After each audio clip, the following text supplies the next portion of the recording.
जय महाराज जी की सभी को। जिनके आशु बाबा के साथ रिश्ते गहरे होते हैं उनके आज और कल दोनों ही सुनहरे होते हैं। उनके आज और कल दोनों ही सुनहरे होते हैं। आज का विशेष अनुभव है ब्रह्म के प्रकाश से स्वयं हो प्रकाशित। ब्रह्म के प्रकाश से स्वयं हो प्रकाशित।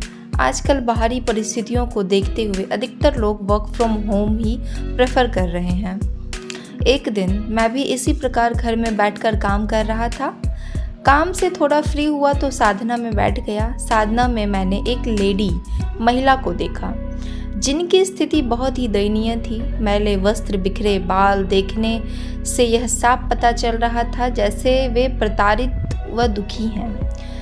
वे लगातार आसमान की ओर देख रही थी। यह दृश्य यहीं खत्म नहीं हो गया। रात में जब मैं साधना में बैठा तो महर्षि ने मुझे फिर से वही सीन दिखलाया, लाइक रिपीट टेलीकास्ट। लेकिन इस बार मैंने अंतर मन से श्री महाराज जी से पूछा, महाराज जी ये कौन है और ये आसमान की तरफ क्यों देख रही है? उस समय महर्षि से कोई उत्तर तो नहीं मिला, पर हाँ अगला दृश्य दिखाई देने लगा। पहले आसमान में बहुत कम तारे थे, लेकिन धीरे धीरे तारों की संख्या व उनकी चमक बढ़ने लगी। इस सब का परिणाम क्या हुआ? उन तारों की चमक ने मानो एक चमत्कार ही कर दिया। मेरे देखते ही देखते उन लेडी की दशा ठीक होनी शुरू हो गई। उनके वस्त्र निर्मल व स्वच्छ हो गए, बिखरे बाल अपने आप संवर गए, उनके वस्त्रों का रंग गेहुआ हो गया और वे एकदम देवी जैसी दिखाई देने लगी। हैरानी में भरकर मेरे मन ने फिर एक प्रश्न पूछा, महाराज जी ये देवी कौन है? तब साधना में ही महाराज जी ने बताया, ये धरती माता है। आकाश में टिमटिमाते तारे मेरे शिष्यों के प्रतीक हैं। ये धरा हमारे शिष्यों की तरफ बहुत ही आशा से देख रही है।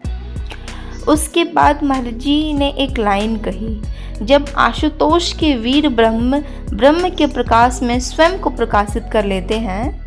तब महाराज जी ने एक लाइन कही, जब आशुतोष के वीर ब्रह्म के प्रकाश से स्वयं को प्रकाशित कर लेंगे तो वसुंधरा अपनी भव्यता को पुनः प्राप्त कर लेगी। साधक की साधना ही धरती माँ को पुनः पोषित व कांतिवान कर पाएगी। साधकों की साधना ही धरती माँ को पुनः पोषित व कांतिवान कर पाएगी। इसलिए माँ अपनी ब्रह्मज्ञानी संतानों की ओर देख रही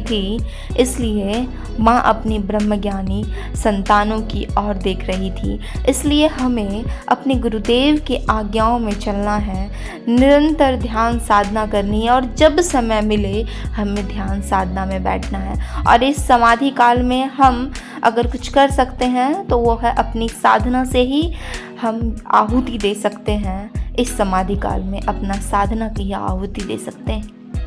तो निरंतर ध्यान साधना करें और ऑफलाइन सत्संग भी हर जगह हो रहे हैं, तो ज़रूर सेवा सत्संग जरूर जाएं और करें।